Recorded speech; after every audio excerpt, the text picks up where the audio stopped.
मेरा सवाल दूसरी शादी के ताल्लुक से है कि पहली शादी होगी, दूसरी शादी करने के लिए पहली बीवी रुकावट बने तो क्या करना, क्योंकि 5-10 साल रहते साथ में एक दूसरे के राजा जानते हैं, तो मैं तुम्हें शादी कर ली तो दूसरी में तुम्हें फलाना कर दूंगी, ऐसा ऐसा बहुत से प्रॉब्लम खड़ा करते हैं। सेकंड शादी के ताल्लुक से मेरे भाई, इसमें क्या होता है ना, हमारे माशरे में आपको ये समझना होगा, हमारे माशरे में ऐसे बहुत सारे मर्द हैं औज़ुबिल्लाह अल्लाह मुस्तान, जो लोग सेकंड शादी करके फर्स्ट को छोड़ देते हैं। हाँ, सेकंड शादी करके फर्स्ट के साथ नाइंसाफ़ी करते हैं, हक नहीं देते हैं।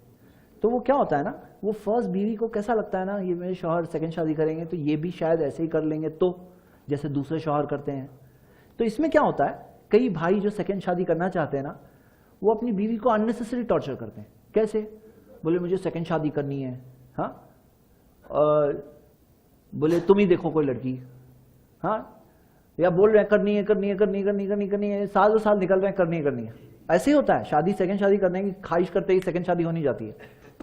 कैसा होता है, उसके लिए भी मेहनत करनी पड़ती है, कोशिश करनी पड़ती है। आपको पता है कि फौरी तौर पर बटन दबाते ही सेकंड शादी होनी जाती है।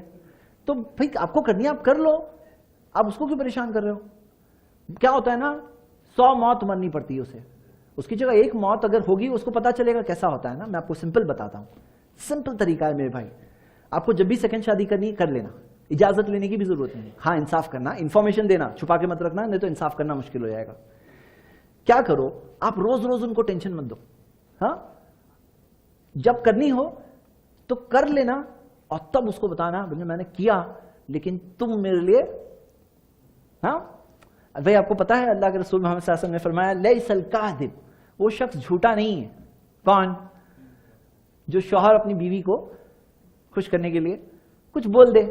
हाँ, तो अगर वो बोल देता है कि तुम ही मेरे दिल का सबसे बड़ा, तुम्हारी मोहब्बत हमेशा तुम्हारे लिए सबसे ज्यादा होगी, कुछ भी बोल दे, उसके दिल को इत्मीनान दिलाओ, उसको कॉन्फिडेंस दिलाओ कि आप छोड़ के नहीं जा रहे हो, आप इंसाफ करोगे। तो कैसा है, यहां रोज रोज का टेंशन तो बंद करो। हाँ, तो क्या है मसला, मैं आपको मैं नहीं कह रहा हूं आप कर रहे हो, मैं नहीं कह रहा हूं। तो ये जो लोग बोलते हैं ना बीवी की इजाजत, किसने कहा बीवी की इजाजत लेनी होती, पहली बीवी की? कहां से आया ये कंसेप्ट? कहीं नहीं कुरान हदीस में। अल्लाह ने राइट दे दिया, अल्लाह ने इजाजत दे दी है, फिर किसी को रोकने का हक नहीं है, लेकिन रोज रोज टेंशन देने का भी हक नहीं है। तो क्या करिए, आपको जब कोई मिल जाए सही तरीके से, शरीयत के हलाल तरीके से मिल जाए, वली के जरिए बात करके मिल जाए कोई मुनासिब, तो आप निकाह कर लो। निकाह करने के बाद बता दो, निकाह करने के थोड़ा पहले बता दो, वो एक बार बताना पड़ेगा। मैं ऐसे ऐसे लोगों को जानता हूं जो सालों साल तक बोलते रहे अपनी बीवी को, मैं करने वाला हूं करने वाला हूं करने वाला हूं। हाँ, एक की बीवी ने कहा आखिर में कर क्यों नहीं लेते आप? तो ये क्या होता है कि इससे जिंदगी फिर उनकी डिस्टर्ब हो जाती है।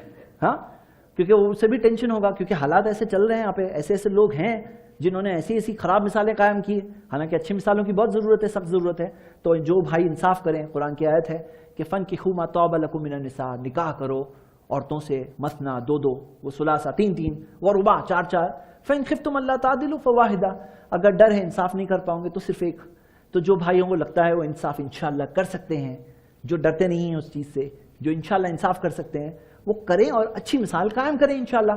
पता है आपको 2011 के सेंसस के हिसाब से इंडिया में 4 करोड़ 60 लाख मुतल्लकाएं और बेवाएं हैं।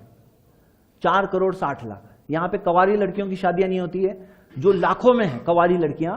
2011 के सेंसस में लाखों कवारी लड़कियां हैं जिनकी शादियां नहीं होती है, 30 साल 35 साल उम्र हो गई, लाखों।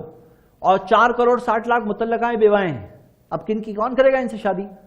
तो दहेज का सिस्टम चलता है इंडिया में इतना ज्यादा, क्यों चलता है दहेज का सिस्टम? यही चीज वजह से, बहुत सी इसमें वजह है। मेरे इस बारे में टॉपिक लेक्चर्स आपको यूट्यूब पे मिल जाएंगे, आप देख सकते हो।